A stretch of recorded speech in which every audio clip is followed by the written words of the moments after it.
if the boys drank water, you'd get a full bottle. Just trying to look at some of the other deals. Those are refills. You know, I have Chicken Republic cards. Maybe I use my card. Not a good one.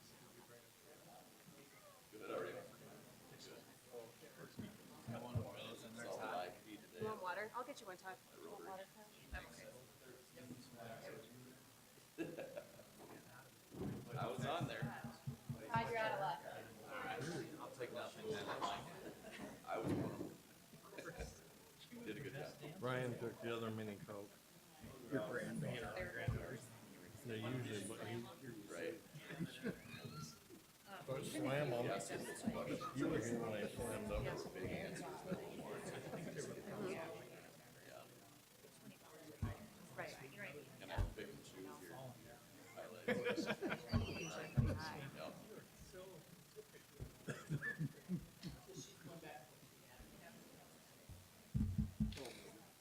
Three gulps, I'm almost done. Back is going. Had Way too many clothes anyway. You look cheerful, it must be going good. There you go. I'm like, could you just roll that up once? And then it looks like it's. He's looking for the growth spurt. Right now, it's more this. Than, That's how my younger daughter was. And like, she's grown up now, and so she's been. I just think it, I mean, it happens around maybe 12, 13, 14.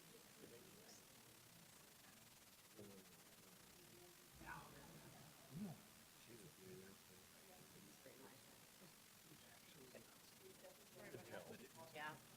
But he'll be taller than Bobby. But Bobby, I think, will always neither be did mine. So, pulled out. Keeps insisting on wearing it. see if I can knock this over today too. The towel ready? Okay. Leg open, they're slim.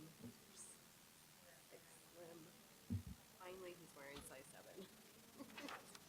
But I'm like, and they're tight. They're super big. You're gonna hear that? Yeah, they're like that much too short. Interesting.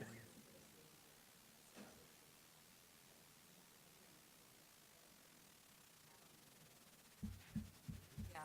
Well, good. Who's in for me? Yeah. Well, To some some extent. They'd wear athletic pants every day. Or like enough. If you have gym, maybe.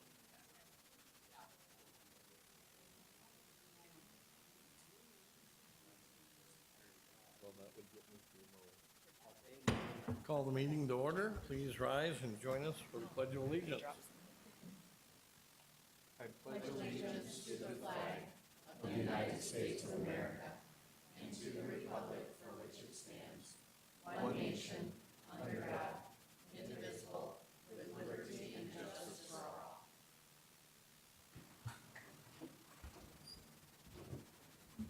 Good evening. May I have a motion to approve the minutes from the meeting held May 8th?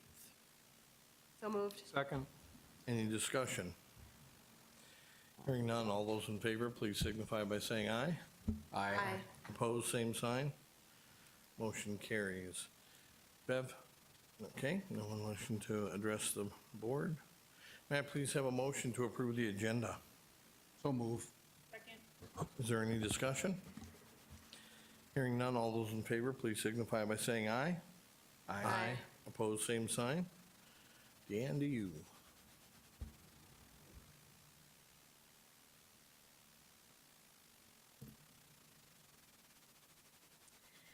Good evening. During your numerous visits to IPC over the last month or so, you've probably noticed the wonderful woodworking projects that are on display out in our lobby.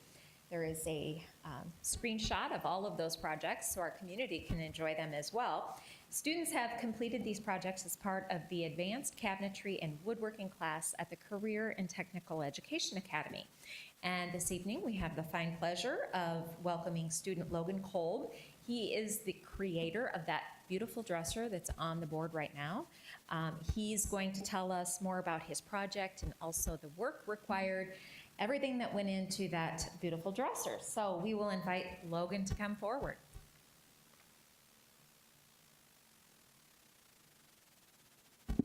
Hi. My name is Logan Kolb, and I made that dresser. That dresser took me a semester and a half, just about, by the time from start to finish. It was a learning process because you never get to experience the rail and style and the raised panel and the full panel glue up at a regular class for woodworking at any of the regular schools. It was also different because I used a different type of finish, and it was also more of a one-on-one class. So if I needed help, I could go to the teacher right away instead of having to wait for the teacher to help 10 other kids before I could get help.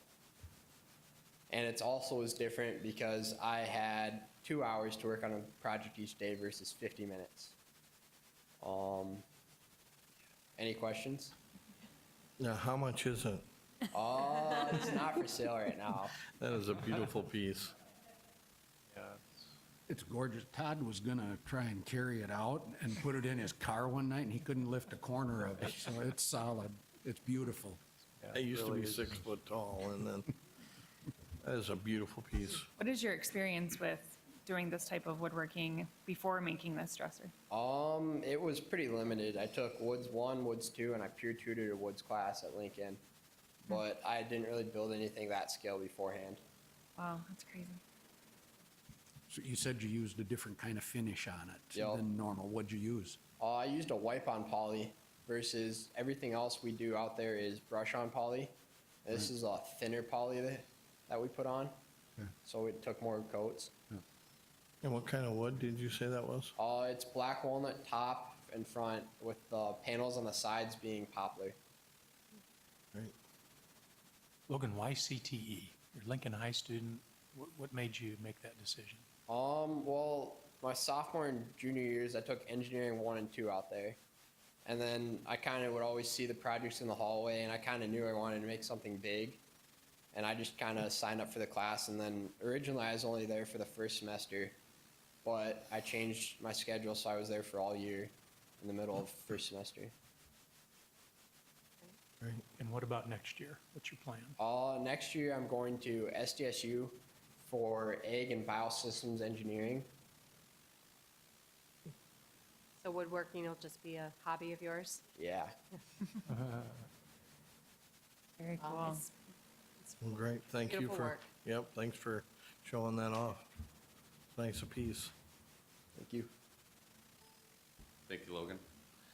Logan is also working on a matching nightstand right now, and he's informed me that he's not gonna take these up to SDSU with him. He's gonna leave these at home, preserve them a little bit, I think, so. Hopefully you had a chance to look at the many projects that we have out there. Extremely talented group of students out at CTE. I continue to be impressed by the things that they turn out there and the talent that they have. Logan, as he mentioned, is going to go into ag and bioengineering. That was after a job shadow with Poet in November, December, right in there. Yeah, so it gave some clarity to him and some direction. So again, thank you for inviting us tonight and giving us a chance to share some projects down here. Beautiful Thanks, stuff. Josh. Good luck next year, Logan. Thank you. Okay, do we have any conflicts of interest that need to be disclosed? Hearing none, we'll move on. May I please have an approval of the consent agenda? So moved. Second. Any discussion?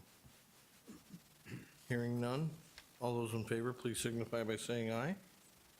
Aye. Aye. Opposed, same sign.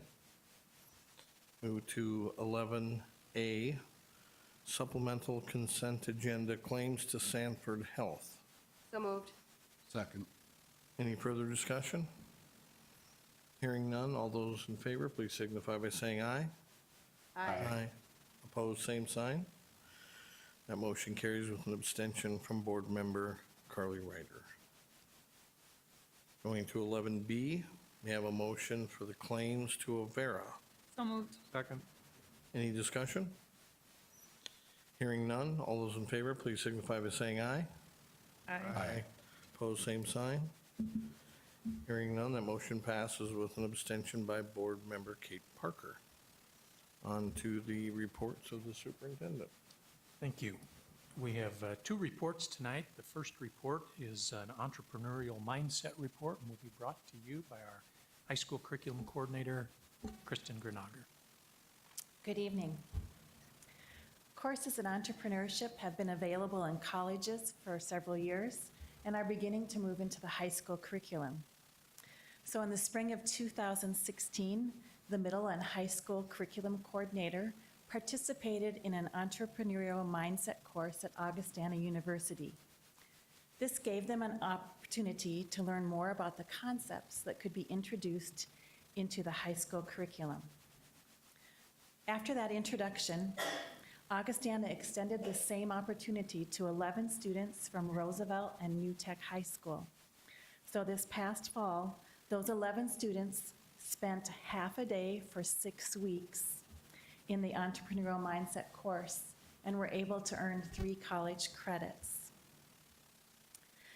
This student success course inspires and engages students with the perseverance and determination of the entrepreneurial mindset. As a result of these introductory experiences, New Tech High School submitted a proposal to the Curriculum Council to pilot the entrepreneurship mindset course and will do so during the 2017-18 school year. The entrepreneurial mindset course is focused around 8 life lessons and invites local entrepreneurs to visit with the students about the process, struggles, and successes they experienced as they started their own businesses. The entrepreneurial mindset challenges students to see problems as opportunities, helping them learn to solve problems for others as a viable path towards individual empowerment. The course also focuses on resourcefulness, reliability, community, and persistence. The online course materials for each student run at about $99. But this is an opportunity for 21st century workforce skills that students will need to approach complex problems as they pursue their goals. I would ask that the school board acknowledge the report of the Entrepreneurship Mindset Program. Unless you have any questions. Any questions? So what's the path? We'll pilot it for a period of time and then look to roll it out to the other schools or put it into CT or something to? Typically, we run a pilot for 2 years. Okay.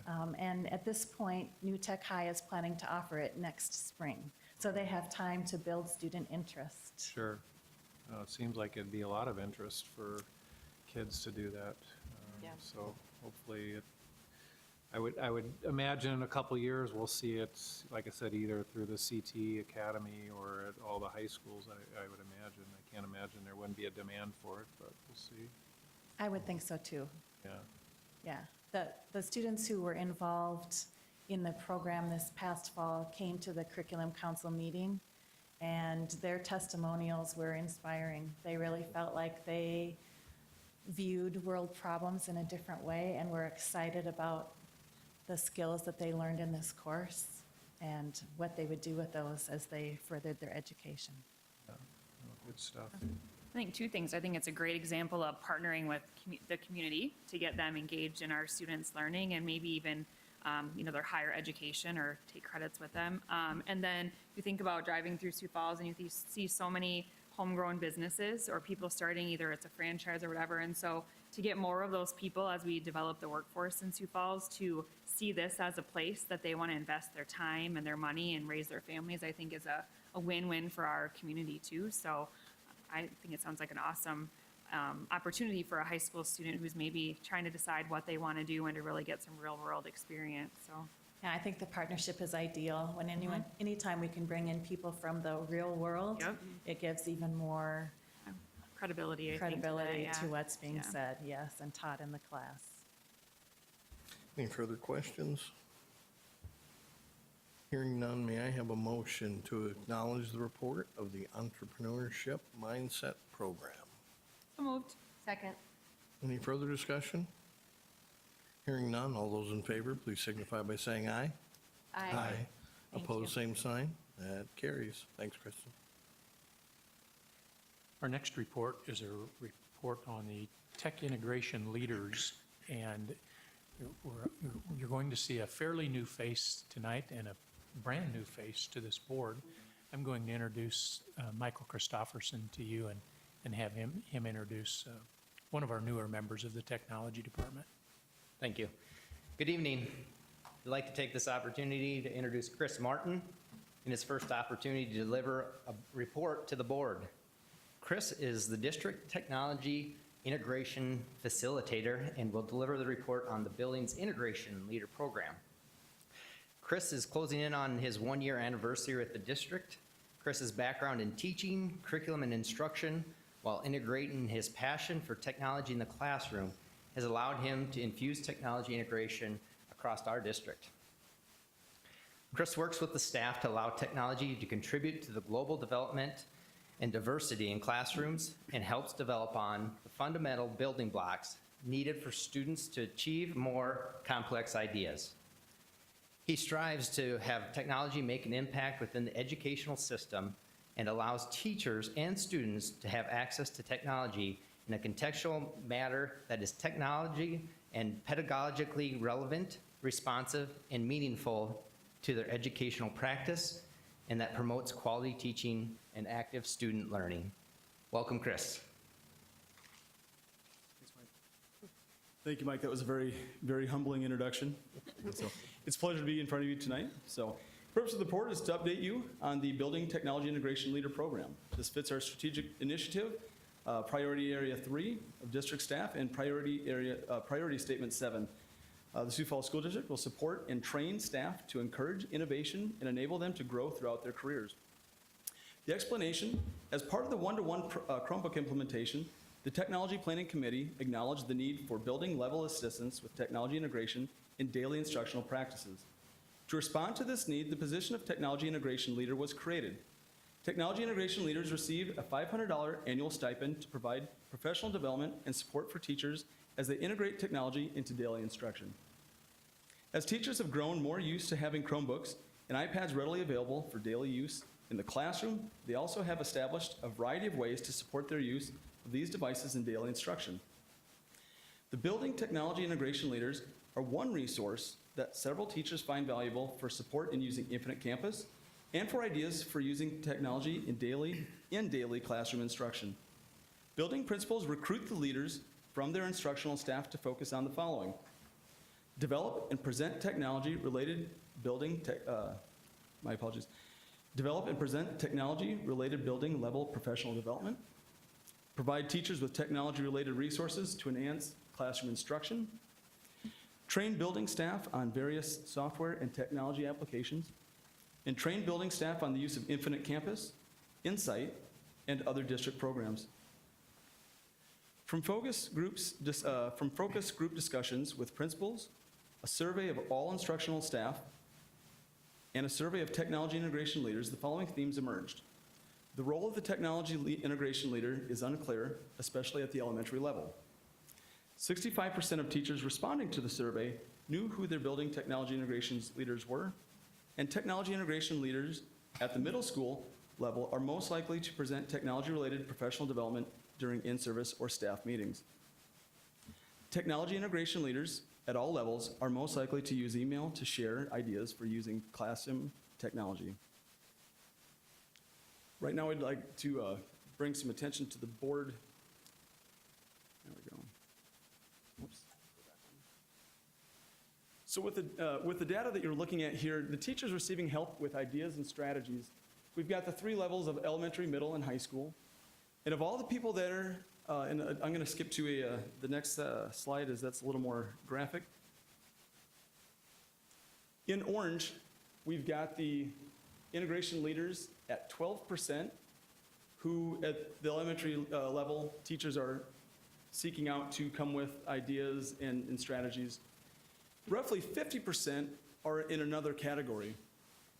This is speculation, but my theory is that they're very strapped. In more anecdotal discussions with a lot of the teachers, is that they're very strapped for time. And so usually teachers don't have a lot of time to get out of their room and go to the next area. So usually they'll go to the person who is the closest to them, who can help them with ideas and strategies. And that's at the elementary level. The next level is the middle school level. We see an increase to 22% of middle school staff utilizing the building integration leaders. Again, we're still at that 50% for another category, to where most likely it's people who are in their teams or who are close to them. At the high school level, we've got roughly, and I need bifocals, or I need, we've got 15% of staff seeking out the building technology leaders, and we've got a little over 50% of another category.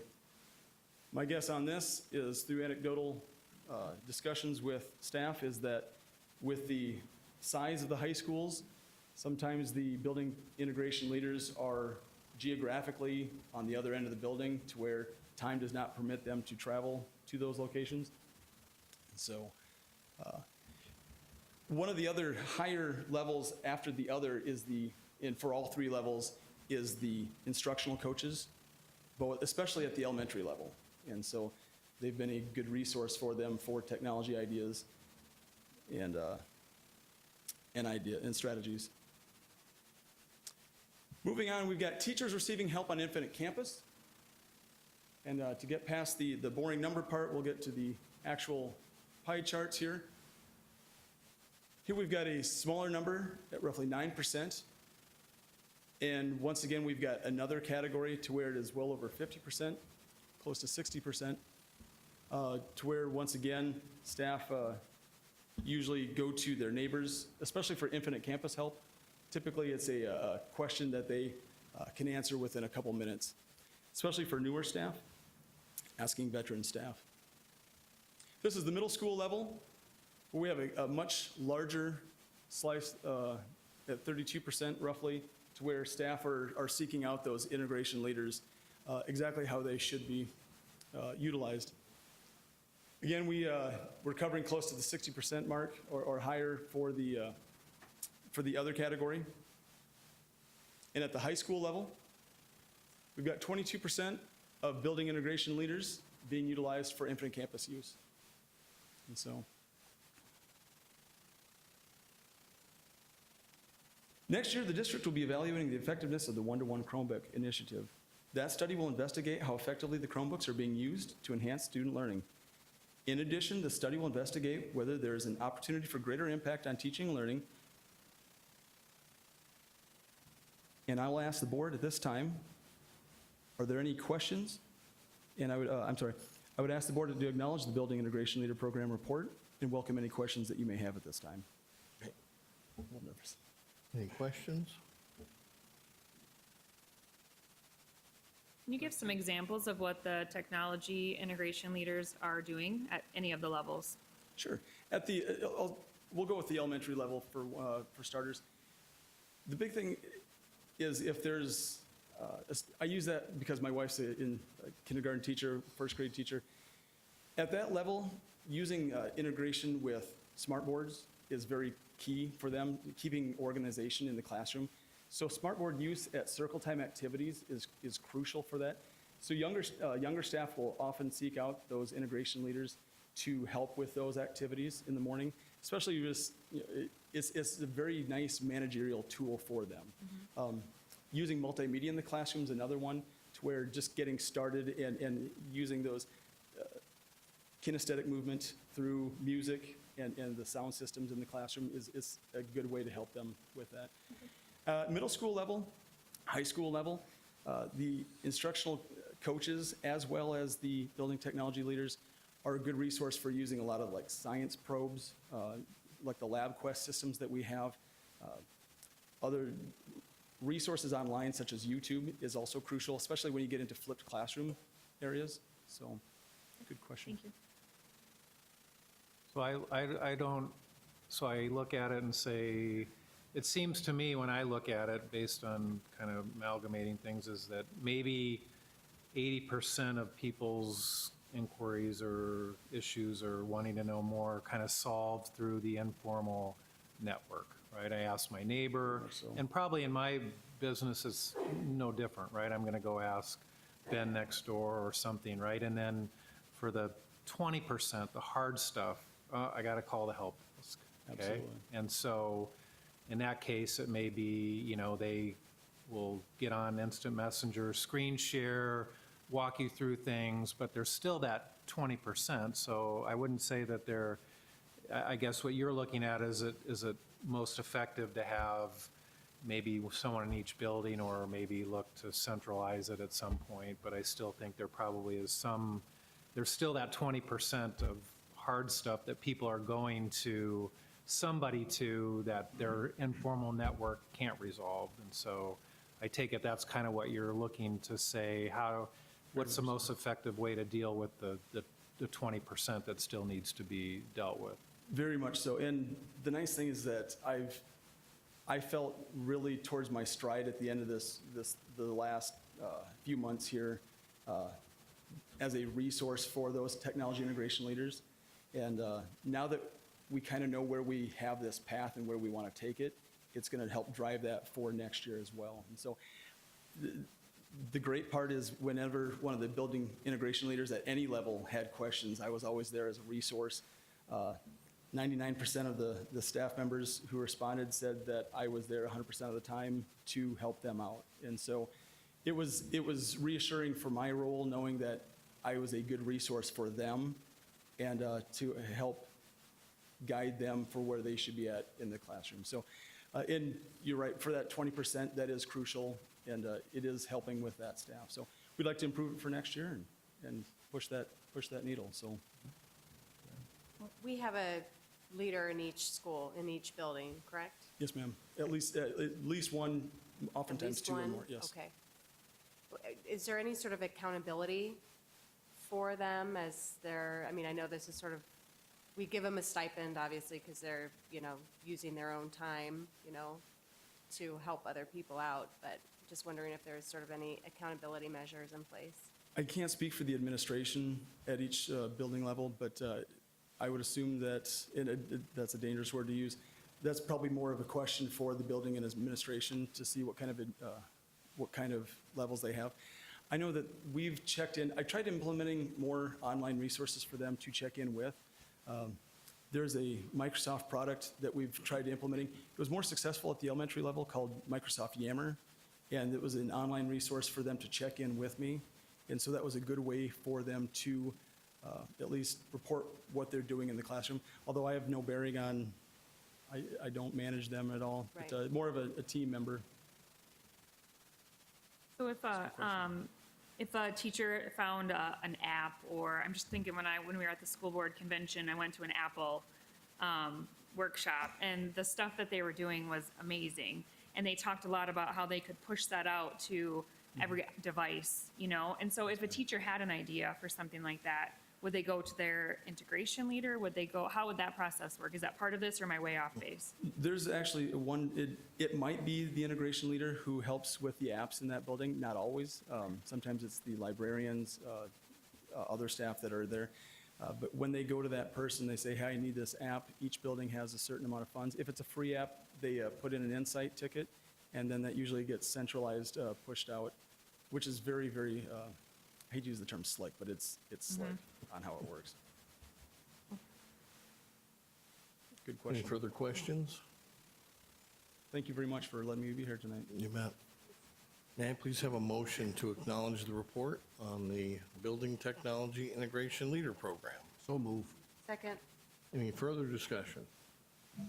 Hearing none, all those in favor, please signify by saying aye. Aye. Opposed, same sign. That carries. We have a motion to adjourn. So moved. Meeting adjourned.